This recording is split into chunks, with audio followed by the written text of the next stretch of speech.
faut comprendre qu'il y a des accès que tu donnes à un ami, il y a des accès que tu donnes à une connaissance, il y a des accès que tu donnes à un frère, il y a des accès que tu donnes à un fiancé, il y a des accès que tu donnes à un mari, il y a des accès que tu donnes à Dieu. Dieu a tous les accès, mais les hommes doivent rentrer dans ta vie par niveau d'accès. Il y a des gens que tu ne peux que rencontrer au carrefour. Ils ne viendront jamais chez toi. Il y a des gens qui viendront chez toi, mais quand tu regardes leur modèle là, tu ne plaisanteras jamais avec eux. Ça sera toujours sérieux. Parce qu'il y a une catégorie de personnes là, quand ils voient tes dents, ils oublient qu'ils devaient te respecter. À moins que tu sois sûr de l'éducation d'une personne, ne plaisante jamais avec elle. Quand elle te respecte, laisse-la dans la dimension du respect, jusqu'à ce que tu sois sûr de son éducation. Parce que quelqu'un qui est éduqué, même quand tu plaisantes, la personne n'oublie pas de te respecter. Mais il y a des personnes, dès l'instant que tu commences à plaisanter, des fois ils veulent taper ton épaule même. Oh, ya, papa, t'avais ri. Non, ne joue pas avec le standard de ton respect. Amen. Et le respect, ça se perd tellement facilement. Et après, pour le rattraper, c'est compliqué parce que quand tu essaies de le rattraper, tu frustres la personne. Parce que la personne va dire, avant, c'était pas comme ça. Un coup, il a changé. C'est que je suis fâché. Mais quand ça n'a jamais été comme ça, il est déjà préparé à ça. Il vit avec. Il y a des choses qu'il faut éviter. Même des gens dans une dimension d'accès. C'est-à-dire, il y a des accès qu'il ne faut pas donner. Il y a des personnes à qui tu peux parler de ta vie sentimentale. Il y a des personnes, même quand elles t'entendent parler de ta vie sentimentale, tu ne dois jamais leur permettre de mettre un grain de sel dedans. Pour devenir grand, il faut marcher comme un grand. Il faut penser comme un grand. Il faut te comporter comme un grand. Le respect est une chose qui se cultive. Prends le temps et remarque la petite fille qui parle et qui veut mettre son doigt sur ton front là. Il y a un temps en arrière, t'appelais tanti. De fait, t'appelais grande soeur. Mais qu'est-ce qui s'est passé pour que ce grand frère là arrive maintenant au stade où le petit là s'arrête au milieu du quartier puis l'insulte comme poisson pourri? Faut pas lui en vouloir. Lui, il a fallu pardonner, mais la personne à qui tu dois jamais pardonner, c'est toi-même. Parce qu'il y a quelque chose que tu as fait, puis c'est devenu comme ça. Le prix auquel tu te vends là, ça se prix l'on t'achète. Tu ne fais pas attention, tu dernier prix c'est combien? C'est même le prix là, mauvais cassé dedans. Ne joue pas avec ton respect. Tu n'es pas censé être mon ami. Tu rentres dans mon rayon, vois que tu commences à trop rire là, j'arrête de t'appeler. Ah c'est d'un. De deux, j'arrête de plaisanter. Quand tu ris, je ne ris pas. Ah c'est de deux. Il te laisse rire. Quand tu finis de rire, tu regardes mon visage, ça n'a pas ri. Ça va? Ok, ça va. Donc viens, on parle correctement. Je casse le rythme. Je te remets dans ta case. Pour que tu comprennes qu'on ne mélange pas les choses. Ne joue pas avec ton respect. Parce que le respect, quand il est froissé, on touche à ton intégrité et à ta dignité. Ne joue pas avec. On ne t'invite pas dans un endroit, ne pars pas.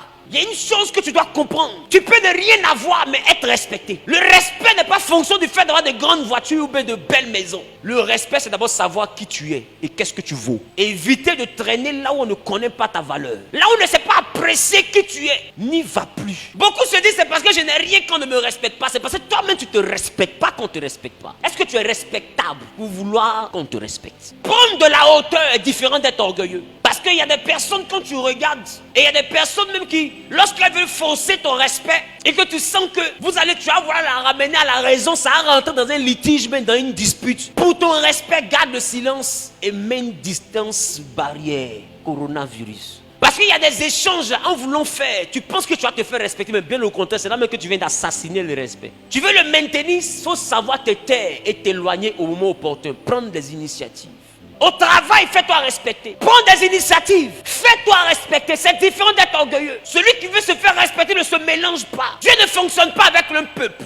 Il fonctionne avec des individus. Prenez le temps de remarquer, il y avait le peuple d'Israël, mais à chaque fois, Dieu prenait un individu dans le peuple pour diriger le peuple. Si tu veux que Dieu te démarque, toi-même fais-toi remarquer. C'est différent du fait d'être orgueilleux. C'est-à-dire que quand tu es dans un milieu, comprends que toi, tu as une prophétie. Dieu t'a promis que tu seras la tête. C'est-à-dire que même quand tu es les collègues, prévois le jour où tu auras la promotion, tu deviens le patron. Donc il y a des comportements qu'il faut éviter. Sinon, à un moment donné, le jour où on te donne la promotion, là, ton autorité ne va pas bien passer. Il faut éviter. Des fois, je suis les pieds voir des gens qui ne me connaissent ni d'Adam ni d'Ève. J'ai entendu parler de...